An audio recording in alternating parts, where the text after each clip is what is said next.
এখানে যে খাবারগুলো খাওয়া হচ্ছে সে খাবারগুলো কিন্তু যেমন তেমন খাবার নয়, সেগুলো হচ্ছে প্রধানমন্ত্রীর খাবার।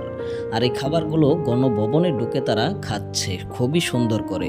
তবে আফসোসের বিষয় হলো এটার স্বাদ কেমন সেটা আমি বুঝতে পারলাম না। তবে তারা হয়তো বুঝেছে, তাদের কাছে একটু শেয়ার এবং কি তাদের কাছে শুনতে চাই খাবারের স্বাদগুলো কেমন।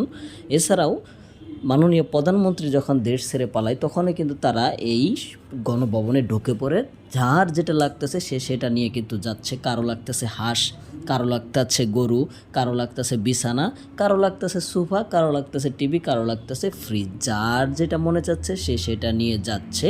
সেটা বাধা দেওয়ার মতো কোনো অবস্থানই নেই, কারণ সেখানে জনগণ এত পরিমাণে, সেখানে বাধা দেওয়ার মতো কোনো প্রকার অবস্থান নেই বা হবেও না।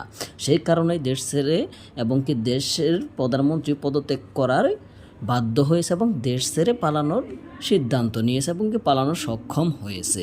বিস্তারিত খবর পেতে অপেক্ষায় থাকুন এবং চ্যানেলটি সাবস্ক্রাইব করুন।